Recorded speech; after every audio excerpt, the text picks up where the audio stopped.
Pues estamos ahora en nuestro segundo programa justamente de la entrevista. Un placer que nos acompañen. Y bueno, ahora tengo el privilegio de escuchar justamente al doctor Ernesto Rodríguez Moncada.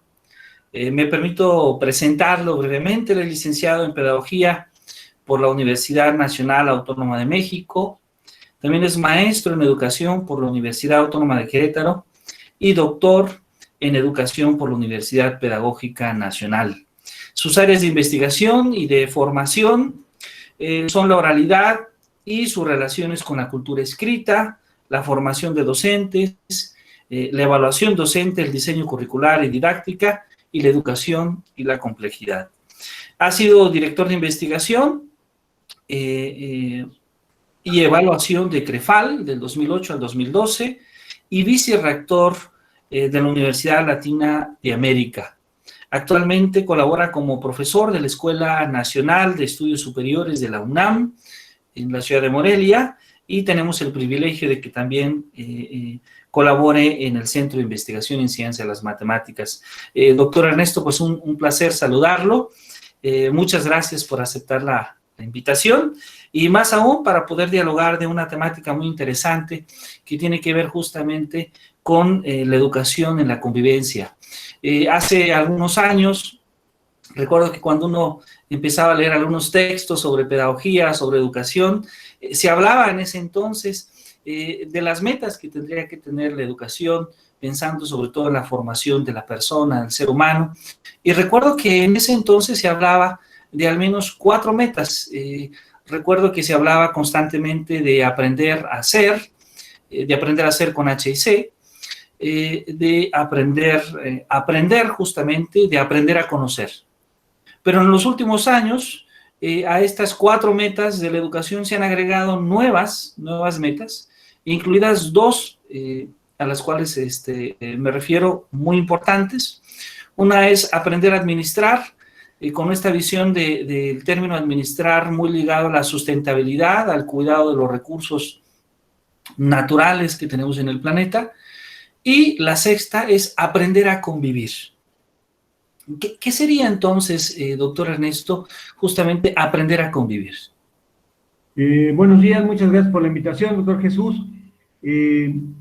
Mira, creo que vale la pena contextualizar, porque bien señalas estas metas, estas que surgieron a partir del informe de Lortz, de la educación encierra un tesoro, ¿no? De este estudio que se le encargó por parte de la UNESCO a Jacques Delors, en relación a la problemática de la educación contemporánea. Y creo que tiene que ver con, por un lado, lo que no nos tocó vivir a nosotros, afortunadamente, pero es la guerra, la Segunda Guerra Mundial y la posguerra, que evidentemente fue una situación muy compleja, muy complicada para la humanidad, y después lo que se llamó la Guerra Fría, y lo que sí nos tocó, por lo menos a mi generación, fue la Guerra de Corea, la Guerra de Vietnam, la Revolución Cubana, la Revolución China, ¿no? Y era un mundo en conflicto constante. Después de todo un movimiento de la escuela nueva, que promulgaba la idea de la paz, de la armonía, del juego, de buscar la alegría, la felicidad, etc., el mundo se ve envuelto en guerras. Y entonces las políticas educativas que se ven llevado a cabo parece que fracasan, ¿no? Porque se intenta la armonía, el juego, el desarrollo del sujeto, y el mundo vive guerras, conflictos, violencia, diríamos. Entonces, a partir de eso, viene la idea de que la educación no está cumpliendo lo que necesita cumplir, que es generar precisamente un mundo más armónico, un mundo que viva en paz, un mundo más equitativo, igualitario, un mundo que poco a poco vaya reconociendo lo que la diversidad está empezando a presentar, ¿no? Y lo vemos en las generaciones de los derechos humanos, ¿no? Que inician con el individuo, pero luego van a la cultura, luego van a la cuestión de la equidad socioeconómica, en fin, es decir, un mundo más armónico, digamos, en general. En ese contexto es que surge precisamente esta idea de una educación para la convivencia, porque la paz, la no guerra, la equidad, la diversidad supone precisamente que los seres humanos nos relacionemos unos con otros sin estarnos peleando, reconociendo las cualidades de unos y otros, ¿no? Tanto como individuos como culturas. Entonces, la idea de la convivencia supone que debemos aprender a respetar al otro para tratarlo adecuadamente, para reconocer que puede ser diferente, que puede opinar diferente, que puede tener ideas religiosas, políticas, culturales distintas, etcétera. Entonces, como el mundo se diversifica, se requiere un mayor reconocimiento de esa diversidad. Y a partir de ella, llegar precisamente al punto de una mejor convivencia. Ahora bien, hay otro fenómeno que casi no se menciona, pero que me parece tiene que ver con esto, que el mundo moderno nos va, paradójicamente con las tecnologías, nos va aislando. Uno, todavía hasta la década de los 70s, 80s, había mucho juego en la calle, mucho juego infantil en las calles, en los parques, no había tanto edificio, las familias tenían 5, 6, 7 y hasta más hijos, y todo esto generaba una forma de relación al interior de la familia que cuando salías de ella ya había un reconocimiento de esa diversidad, porque tus hermanos eran diferentes a ti en carácter, en edad, en gustos, etcétera, ¿no? Pero ahora estamos viviendo, sobre todo decía a partir de los 80s y quizás más agudamente en los 90s, la cuestión de parejas que tienen un hijo o dos máximo, de mucha inseguridad, entonces miedo a que estén en la calle y convivan con otros, de los videojuegos y estar entonces aislado en la casa jugando con un videojuego, etcétera, que hace perder de vista la existencia de un otro. Entonces, la idea de la convivencia también deriva precisamente de una situación en la cual cada vez nos aislamos más, los niños cada vez viven más aislados. Ahora con la pandemia se ha agudizado el asunto, pues porque no pueden ir ni a la escuela. Entonces, ¿con quién convives? ¿Con quién logras entender que hay que respetar, que hay que ser equitativos, que hay que asumir reglas, que hay ciertos principios básicos de convivencia? Pues no lo aprendes más que a partir de la escuela, porque en la cotidianidad se va perdiendo esas formas de relación, ¿no? Nosotros aprendimos muchas reglas en los juegos infantiles. Si tú querías jugar en el grupo infantil, tenías que respetar las reglas del grupo infantil. Y los adultos no se metían, eran los niños mismos los que regulaban cómo jugar un partido de fútbol, tantos juegos que había en la calle, ¿no? Escondidas, bote pateado y infinidad de juegos. Ahora uno ve que los niños no juegan esas cosas, no juegan en grupo, no juegan niños con niñas, ¿no? Cada vez más con su videojuego, con su Nintendo, en su casa, sobre todo en las grandes ciudades. En algunos pueblos y colonias populares todavía se ve la convivencia en la calle, pero en muchos lugares es prácticamente vivir en un edificio, en una casa, en un fraccionamiento más aislado. De tal suerte que la educación para la convivencia refiere precisamente a aprender a conocer y respetar las distintas formas de pensar, las distintas ideologías, los distintos credos religiosos que nos permitan relacionarnos respetándonos, no golpeándonos, no violentándonos, no ofendiéndonos, etcétera, ¿no? Y esa es la idea fundamental de la educación para la convivencia. Y la UNESCO la promueve, insisto, pues por lo que manejaba hace rato del contexto. Esto supone que la escuela, sobre todo cuando la escuela está en sus momentos presenciales, posibilite reglas de trabajo en equipo, de colaboración, de cooperación, para que aprendan los niños paulatinamente lo que significa precisamente una sana convivencia.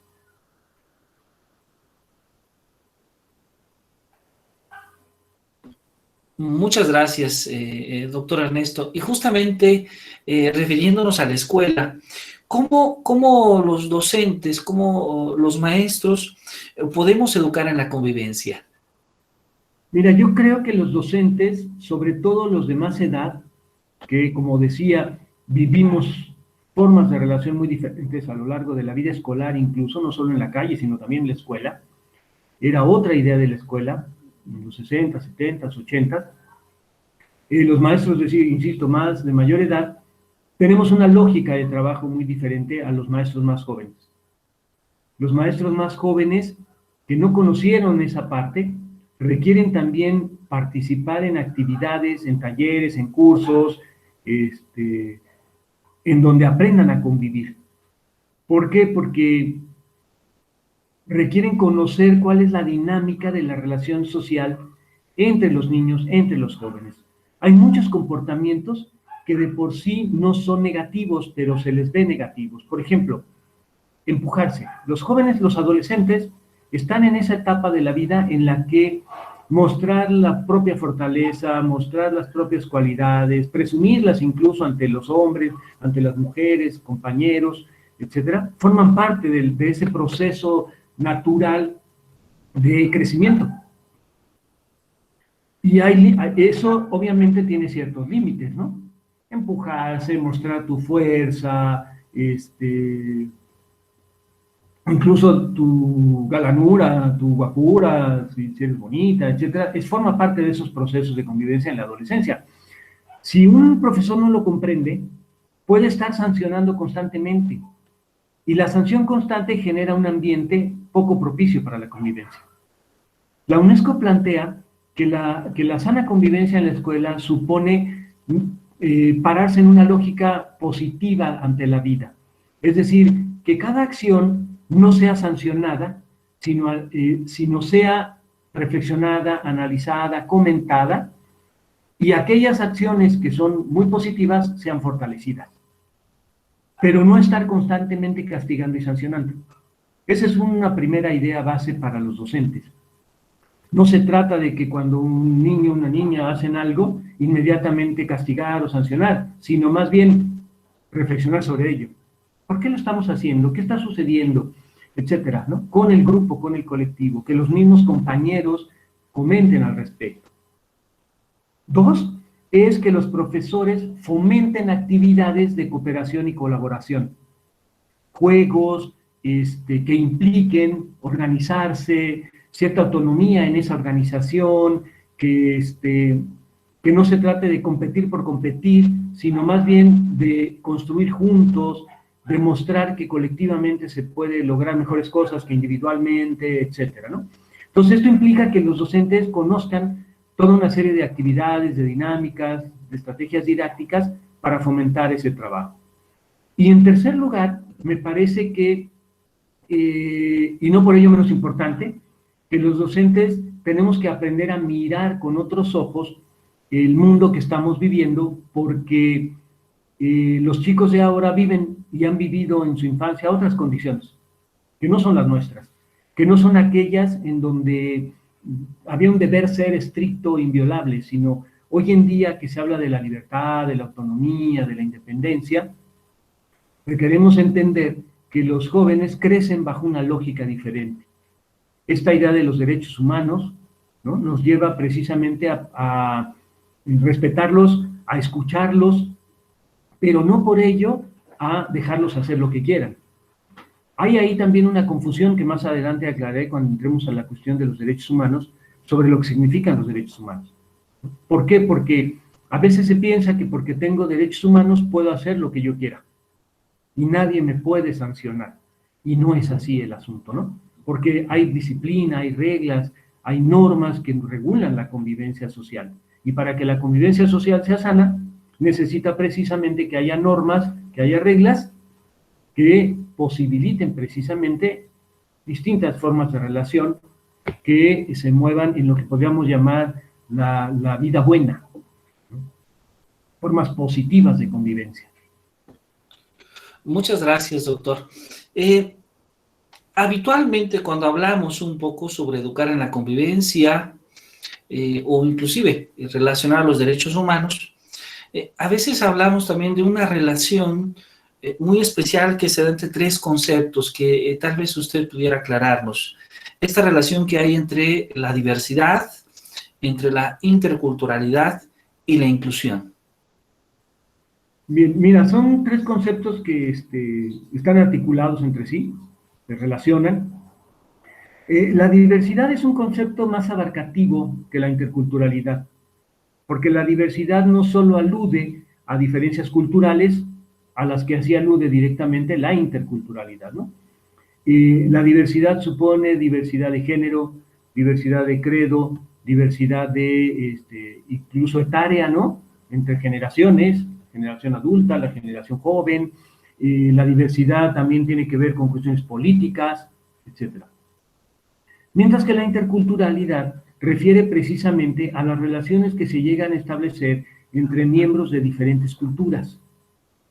Que si bien las diferentes culturas pueden tener ideas políticas diferentes, credos diferentes, no necesariamente implican toda la amplia diversidad que el concepto de diversidad supone.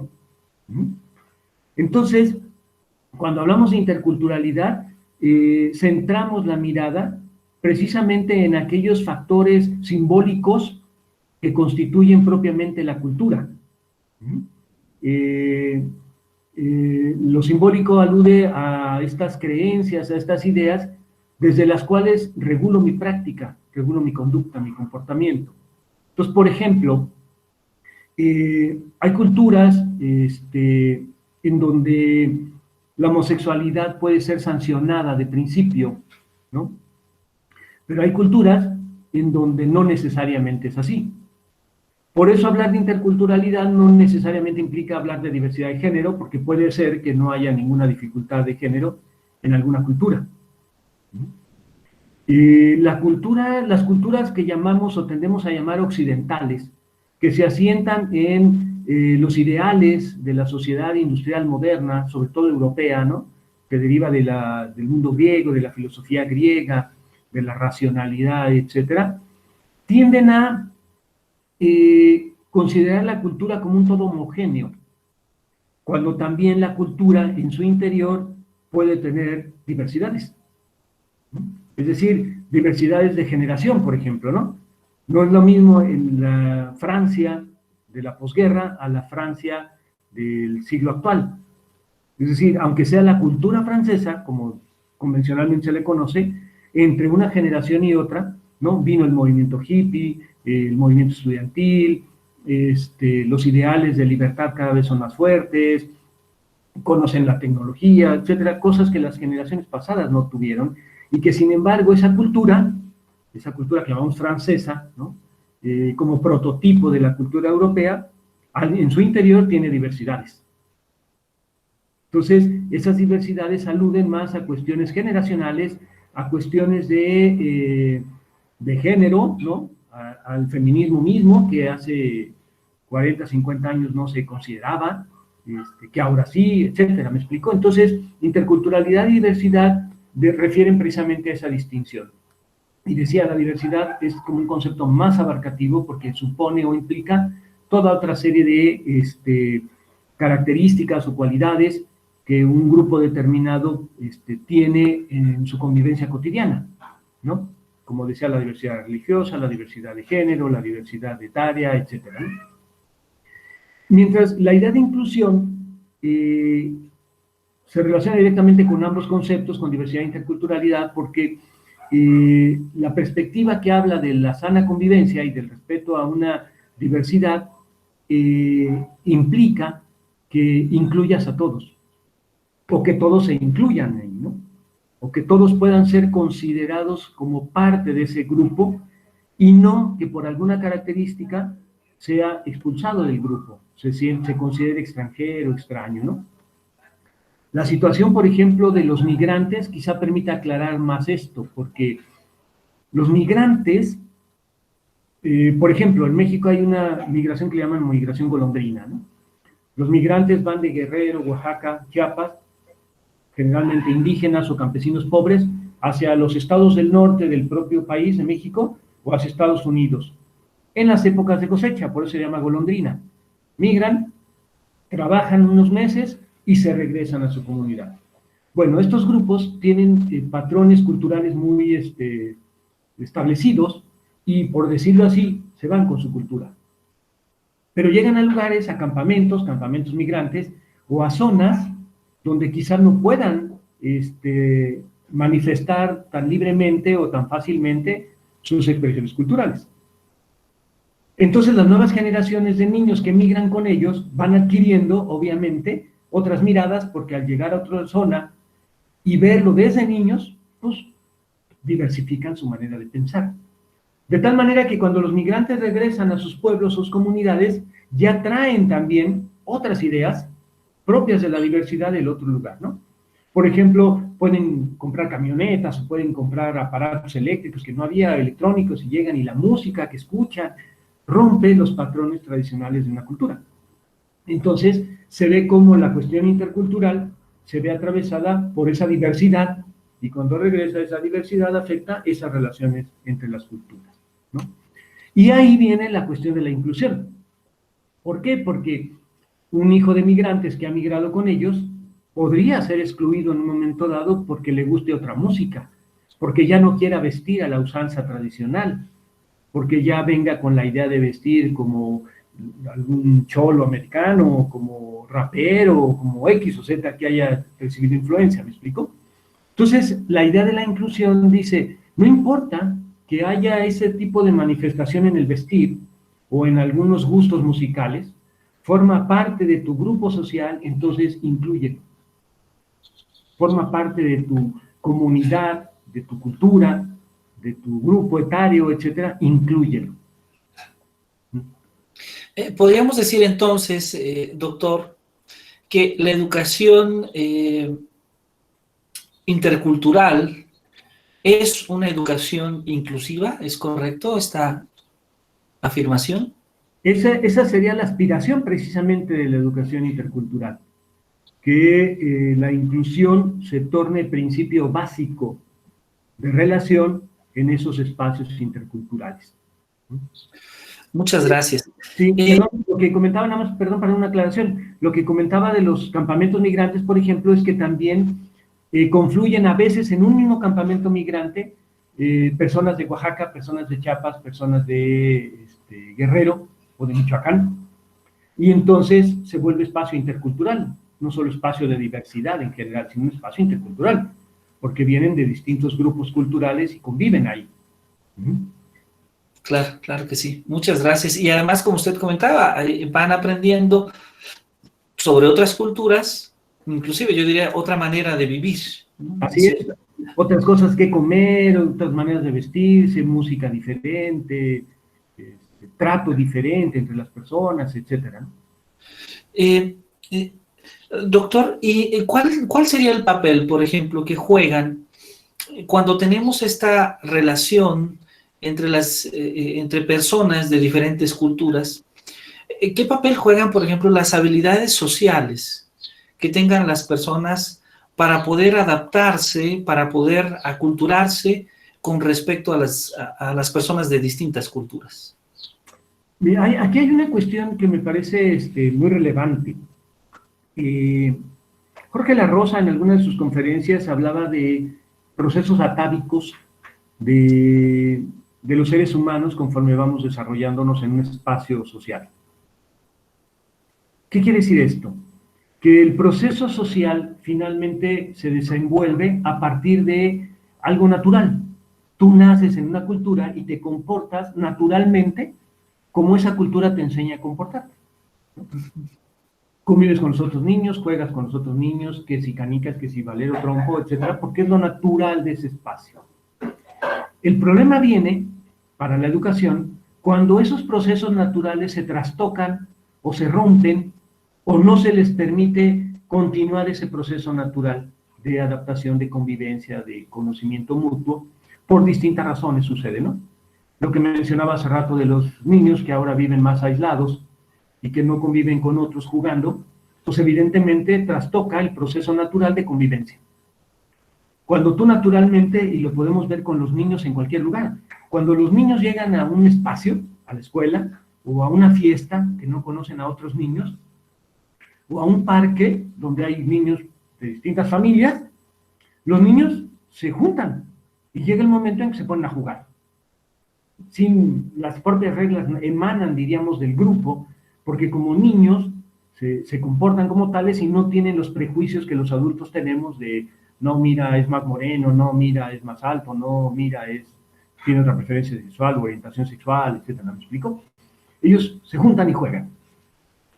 Pero cuando los adultos empezamos a intervenir en eso, alteramos ese proceso. Entonces, cuando los niños llegan a la escuela, ya tienen toda una serie de ideas preestablecidas sobre lo que es la convivencia con los otros. Si en la escuela los docentes posibilitan que la relación fluya naturalmente, diríamos, ¿no? No habría mayores dificultades. Aún, insisto, cuando los niños en esos momentos puedan discutir, enojarse unos con otros por querer algo, por querer sobresalir, etcétera, que es parte de ese proceso natural de convivencia. Me parece que el adulto ahí es el que tiene que comprender cómo es que esos mecanismos operan para favorecer aquello que va a llevarnos a buenas relaciones y para ir impidiendo en su momento, en el momento preciso, ¿no? Diríamos en el momento pedagógico preciso, cuando evitar que una acción llegue a mayores y entonces vuelva a una pelea o etcétera, ¿no?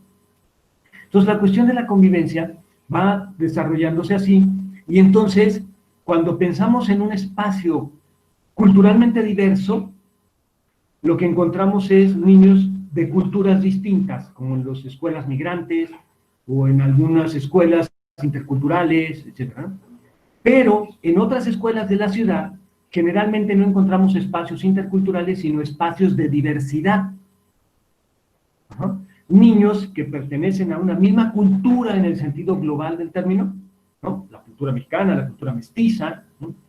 Pero que pertenecen a distinto sector social o provienen de distintas colonias, ¿no? Por ejemplo, una escuela en Santa María, ¿no? Aquí en Morelia, donde puedan ir niños del pueblo de Santa María, donde puedan ir niños de la zona más baja, o puedan ir de la zona baja de Morelia y subir allá, o niños de tanto fraccionamiento que han construido ahí y confluyan en esa escuela. Ahí encontramos niños de diversidad, que puede o no ser cultural, pero que sí implica una diversidad socioeconómica, una diversidad de creencias religiosas, de credos, de ideas, en ese espacio escolar. En ambos casos, tanto en una diversidad general como en una diversidad intercultural, la cuestión es que el docente tiene que permitir que eso fluya, entre comillas, naturalmente. Es decir, que se vayan generando los lazos afectivos, emocionales, de convivencia entre los niños. Y solo intervenir, insisto, para posibilitar que eso derive hacia mejores formas de relación e impedir aquellas que puedan tornarse violentas. A partir de eso es que los niños van creciendo, se van volviendo adolescentes, nos vamos volviendo adolescentes, adultos, y entonces ya aprendimos lo básico de una convivencia. Cuando somos adultos, todos los principios de relación, los prejuicios, los miedos que tenemos para relacionarnos con otros, se nos formaron en la infancia y la adolescencia. Entonces, si alguien no se formó bajo buenos principios, lo que va a suceder es que cuando sea adulto va a ser intolerante, va a agredir a los homosexuales, por ejemplo, o va a burlarse de un indígena por cómo habla, o va a ser racista en el extremo, ¿no? Y etcétera, etcétera, ¿no? Ese tipo de cosas que no posibilitan el respeto a la diversidad ni la sana convivencia. En nuestra práctica docente, como profesores, una perspectiva muy interesante que se propone, de hecho, a través de la Secretaría de Educación Pública, es el respeto a los derechos humanos y la igualdad sustantiva. ¿Cómo nosotros podemos incorporar, cómo podemos implementar estos dos aspectos a nuestra práctica docente? En principio, los derechos humanos debemos de comprender que emanan como una aspiración universal a una convivencia que se funda en las constituciones liberales de la Europa occidental. O sea, ¿por qué eso es importante? Porque es una aspiración. Mucha gente confunde el hecho de hablar de derechos humanos como si fuera una situación de facto, de hecho, y no es así. Esa es una aspiración. Todos quisiéramos, o por lo menos un sector de la sociedad considera que es importante guiarnos por los derechos humanos, pero no todo el mundo coincide con ello, ¿no? La gente que tiene muy extremista en su pensar, o muy ortodoxa, o muy tradicional, puede no estar de acuerdo con los derechos humanos. Por ejemplo, estar o no de acuerdo con el aborto, o estar o no de acuerdo con cierto credo religioso es no estar de acuerdo con los derechos humanos, ¿no? Pero insisto, los derechos humanos no son una situación de facto, de hecho, son una aspiración. En tanto aspiración, lo que necesitamos en un momento dado, quienes creemos en ello, es tratar de impulsar y fomentar que cada vez más gente los acepte, los asuma como parte de la mejor convivencia. Pero los derechos humanos no se pueden imponer, que esa es otra parte de la confusión. A veces se dice es que como los derechos humanos son mejores que otras cosas de forma de vida, todos tienen que aceptarlos. No, porque entonces atenta contra el mismo principio filosófico de libertad de los derechos humanos. Es una cuestión de convicción, de conciencia, de asumir, ¿no? De decir sí, quiero y acepto, y entonces voy aprendiendo qué son y cómo es que los puedo hacer valer y respetar.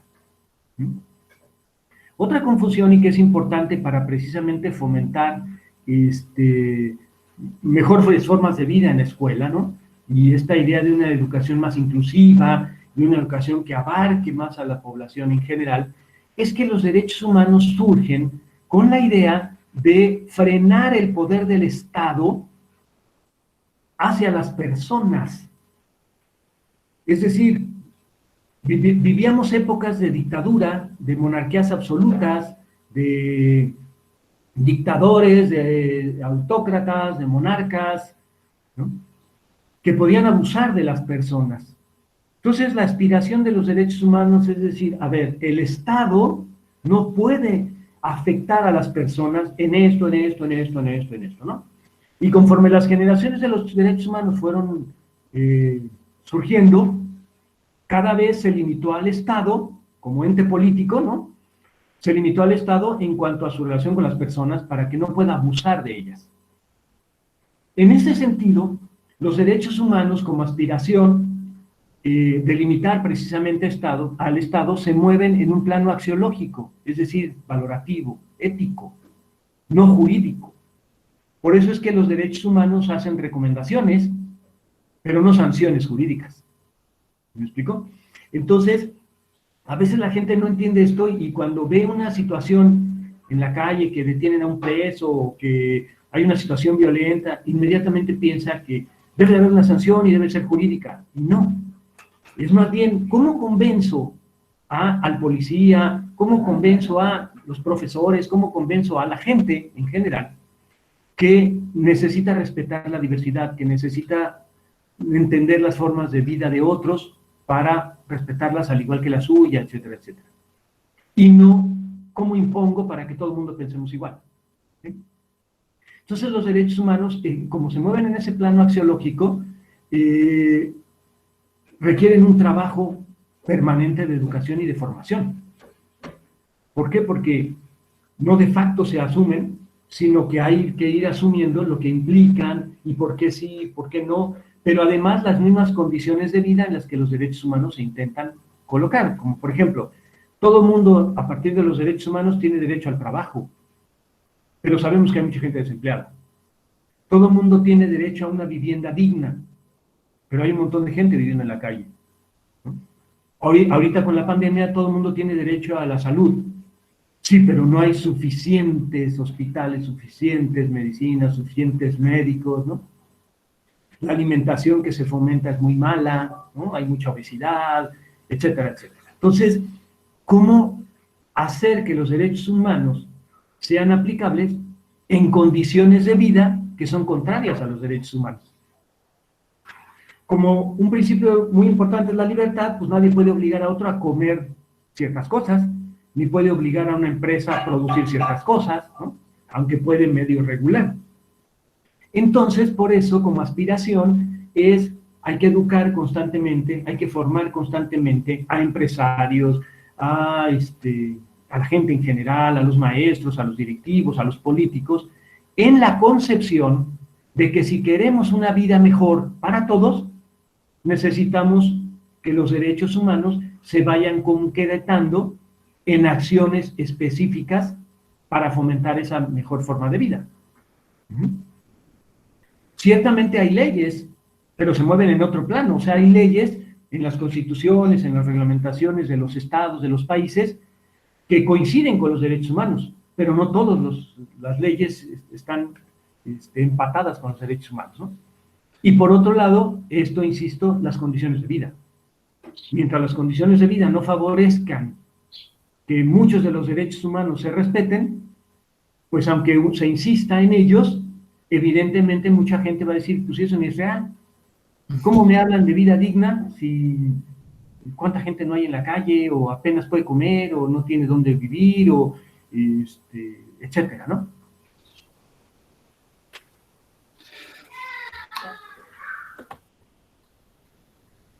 Muchísimas gracias, doctor.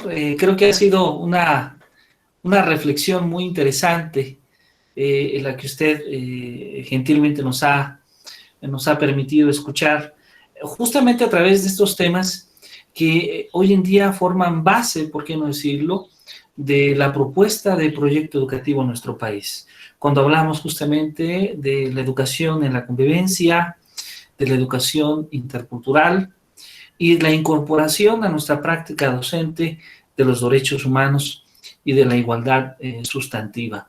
Le agradezco de antemano las reflexiones que creo que nos invitan justamente a seguir reflexionando sobre esta temática. Y quisiera terminar solamente con una pregunta muy breve de dos autores más o menos contemporáneos que nos han hablado un poco sobre las metas de la educación, pero particularmente que han incluido dentro de sus metas esta idea que usted nos hablaba un poquito de cómo desarrollar esta conciencia humana, y con ello me refiero, por un lado, a Edgar Morin y por el otro lado a Bernard Lonergan, que nos hablan también de metas de la educación. Y no sé si usted nos pudiera platicar un poco cómo podríamos incorporar el pensamiento de estos dos escritores justamente a esta idea que tenemos de la educación intercultural y de la educación en la convivencia. Qué bueno que los mencionas, Jesús, y agradezco esta última pregunta porque me parece que son dos autores que, teniendo una trayectoria formativa tan diferente, acaban convergiendo en puntos de vista muy similares. Es decir, Edgar Morin viene, un sociólogo, viene del campo de la ciencia, de la investigación, mientras que Bernard Lonergan de la teología, ¿no? Que aparentemente son campos contrarios, pero precisamente aludiendo a el respeto a la diversidad, es que ciencia y teología pueden dialogar y convivir, porque serían dos formas de manifestarse el sentir humano, el pensar humano, ¿no? Hoy en día el porcentaje de creyentes en el mundo, cualquiera sea su creencia religiosa, es de más del 80%, ¿no? Hay cristianos, católicos, budistas, en fin, ¿no? Hay infinidad de creencias filosóficas, religiosas, etc.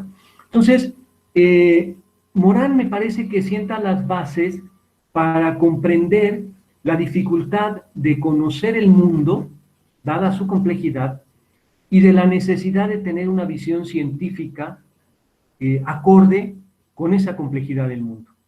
Me parece que el gran aporte de él es eso, haber sintetizado lo que muchos autores que venían del campo de la física, de la química, de las matemáticas, habían venido formulando desde los 20, 30 y hacia los 50, ¿no? Y que Morin sintetiza y lo plantea como la necesidad de una educación en la complejidad, ¿no? Y entonces escribió sus 7 saberes para la educación del futuro, e hizo por ahí una serie de planteamientos, que tienen que ver con la convivencia, con sentirnos parte del mundo, ¿no? Como habitantes del planeta, del mismo planeta, la misma casa, y cuestiones de cómo comprender ese mundo. Entonces creo que por ese lado él nos pone a reflexionar sobre ello. Y posibilita entonces que pensemos que los maestros necesitamos tener una formación científica sólida, ¿sí? No basta con la información de los libros para formar un pensamiento científico. Hay que preguntarse, hay que asombrarse, hay que indagar, hay que seguir leyendo, estudiando, etcétera, ¿no? Que a veces, lamentablemente, muchos maestros piensan que como ya son maestros, pues ya lo saben, ¿no? Y realmente no es así. O sea, la complejidad del mundo nos ha mostrado que cada vez necesitamos aprender más. observar más, fijarnos, manipular, experimentar, preguntarnos, etcétera, ¿no? Y creo que Morán en ese sentido sienta la base. Lonergan, por su lado, además de impulsar esta idea de Morán en términos de un pensamiento científico, ¿no? Porque Lonergan pues, también estudió matemáticas, fue un gran matemático, por lo que sé, y desarrolló la idea de un pensamiento matemático y de un pensamiento abstracto. También, al igual que Morán, pero me parece que Lonergan lo hace con más fuerza, impulsa la idea de la formación ética. Y entonces Lonergan plantea 4 pasos como una fase, diríamos, en la que primero viene la parte experiencial del sujeto, ¿no? Es la experiencia la que te da a conocer algo. Después viene la parte de formularte preguntas, ¿no? La inteligencia le llama a él, ¿no? El periodo intelectivo, de preguntarte cosas. Después viene la parte racional o la fase racional en donde das respuesta a esas preguntas. Y luego viene la parte valorativa o de decisión. Ya que tengo una respuesta, cualquiera que ésta sea, ¿qué actitud asumo ante ello? La respuesta puede ser correcta o equivocada, pero cuando el individuo la asume como tal, para él es correcta y le hace tomar decisiones. Toma una decisión, pero entonces esa decisión se contrarresta nuevamente con la experiencia, con la vida, y vuelves a formularte preguntas, vuelves a responderte y vuelves a tomar decisiones.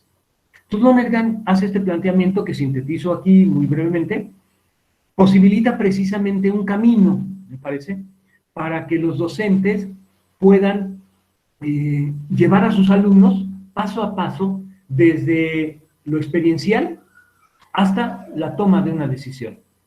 En relación a la interculturalidad, a la diversidad, etcétera, es antes de rechazar a alguien, juega con él, platica con él, convive con él, experiencialmente, conócelo.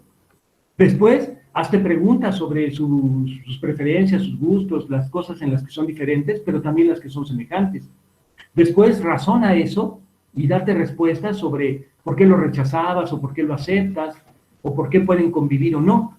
Y después toma entonces una decisión. ¿Me explico? Posibilita entonces un ciclo que no solo es cognitivo, sino también es ético. Y Morán, en ese sentido, bueno, uno de sus libros de la serie esta clásica del método, ¿no? Precisamente el último libro de Morán es sobre la ética. Entonces, insisto, son 2 autores que viniendo de trayectorias tan diferentes, coinciden en muchos puntos, y por ahí un amigo mutuo, Martín López Calva, escribió un libro precisamente en donde conjunta este pensamiento de ambos autores, ¿no?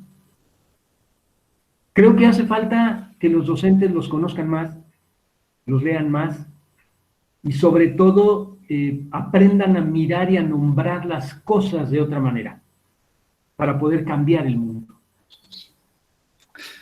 Muchísimas gracias, doctor. Sí, de hecho, este extraordinario libro Educación Humanista, si no me equivoco, la obra de Juan Martín López Calva, un texto muy interesante donde hace justamente este análisis, por una parte de la obra de Morán, como también de la obra de Lonergan.